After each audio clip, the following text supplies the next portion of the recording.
கரத்திலே வல்லமையும் பராக்கிரமும் இருக்கிறது, ஒருவரும் எதிர்த்து நிற்க கூடாது என்று சொல்லி கர்த்தரை உயர்த்துகிறார். அடுத்து பாத்தீங்கன்னா 12ஆம் வசனத்துல சொல்றாரு, ஆண்டவரே அவங்க முன்னாடி நிக்கிறதுக்கு எனக்கு பலன் இல்லை, அதனால நான் உண்மையே நோக்கி பார்க்கிறேன், என் கண்கள் உண்மையே நோக்கி பார்க்கிறது, நீங்க தான் எனக்கு உதவி செய்யணும் சொல்லி ஒரு சின்ன ஜெபத்தை பண்றாரு. அப்படி ஜெபம் பண்ணும் போது கர்த்தர் என்ன பண்றாரு, அந்த கூட்டத்துல லேவியன் ஒருத்தர் இருக்கிறார்.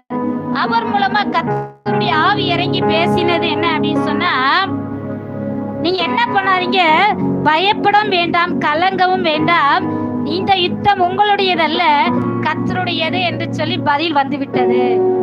அல்லேலூயா. ஆனாலும் அந்த யோசபாத் அந்த ஜெயம் கிடைக்க வரையும் நான் என்ன செய்ய மாட்டேன், சும்மா இருக்க மாட்டேன்னு சொல்லிட்டு கர்த்தரை துதிக்கும்படிக்கு பாடகர் குழுவை ஏற்படுத்தினார். அல்லேலூயா, அல்லேலூயா. கர்த்தரை துதிக்கும்படிக்கு பாடகர் குழுக்களை ஏற்படுத்தி வைத்தான். அதுல 21 வசனத்தை பாருங்க. பின்பு அவன் ஜனத்தோட ஆலோசனை பண்ணி பரிசுத்தமுள்ள மகத்துவத்தை துதிக்கவும் ஆயுதம் அணிந்தவர்களுக்கு முன்னாக நடந்து போய் கர்த்தரை துதியுங்கள், அவர் கிருபை என்றும் உள்ளது என்று கர்த்தரை பாடவும் பாடகரை நிறுத்தினான். அல்லேலூயா, அல்லேலூயா.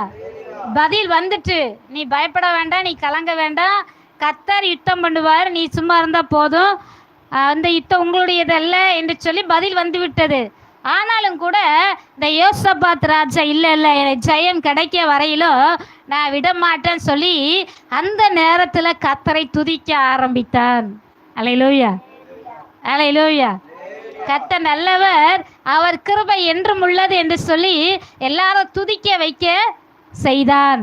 அவர்கள் துதிக்க துதிக்க கர்த்தர் நல்லவர், அவர் கிருபை என்றும் உள்ளது என்று சொல்லி கர்த்தரை துதிக்க துதிக்க துதிக்க அங்கே என்ன நடந்தது என்று சொன்னால், அந்த 3 கூட்டத்தாருக்குள்ள யுத்தம் வந்தது. அல்லேலூயா. இவங்க வேற எதுவுமே பண்ணல, கர்த்தரை தான் துதிச்சிட்டு இருக்கிறாங்க. அங்க 3 கூட்டத்தாருக்குள்ள சண்டை வந்து விட்டது. அல்லேலூயா. மோவாப் புத்திரரும் அம்மோன் புத்திரரும் சேர்ந்து சேயீர் மலை தேசத்தார் கூட சண்டை போட ஆரம்பிச்சிட்டாங்க. நான் நினைக்கிறேன் அவங்களுக்குள்ள ஏதோ ஒரு வாக்கு வந்து இருக்கும். சின்ன வார்த்தை போதும் அது பெரிய பிரச்சனையாய் மாறிவிடும். அல்லேலூயா. அப்ப இவர்கள் துதிக்க துதிக்க அங்க என்ன நடக்கிறது, அந்த 3 கூட்டத்தாருக்குள்ள கை கலப்பு நடக்க ஆரம்பிக்கிறது. இந்த அம்மோன் புத்திரரும் மோவாப் புத்திரரும் சேர்ந்து சேயீர் மலை தேசத்தார் கூட்டத்தார அழித்து போட்டு விடுகிறார்கள். அல்லேலூயா. இப்ப அந்த ஒரு கூட்டம் இல்லாமலே போயிட்டு இப்ப 2 கூட்டம் தான் இருக்காங்க. 2 கூட்டம் நடந்து வந்துட்டு இருக்காங்க.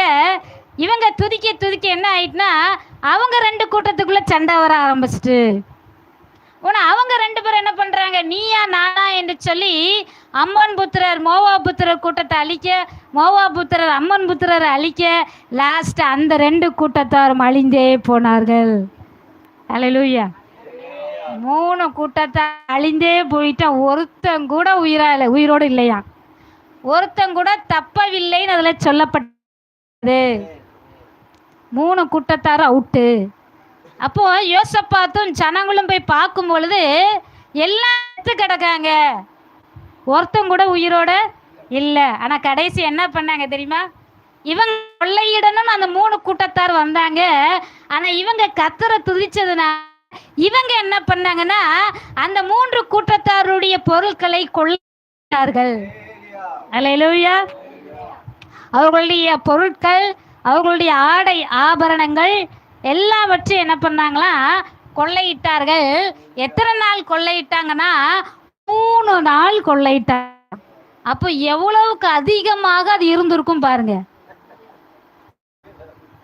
3 நாள் கொள்ளையிட்டாங்களாம். அப்ப எவ்வளவு பொருள் இருந்திருக்கும், எவ்வளவு ஆடை ஆபரணங்கள் இருந்திருக்கும் பாருங்க. யூத ஜனங்கள் எல்லாரும் போயிருப்பாங்க. கர்த்தர் மொத்தமாக இவர்கள் அந்த ஆசீர்வாதத்தை கொள்ளையிடும்படி கர்த்தர் மாற்றினார். அல்லேலூயா, அல்லேலூயா. இதை கேட்டுக்கொண்டு இருக்கிற உங்களுடைய வாழ்க்கையிலும் கூட உங்களுக்குரிய ஆசீர்வாதத்தை, உங்களுக்குரிய சுதந்திரத்தை கொள்ளையிடணும், உங்களை அழிச்சிடணும்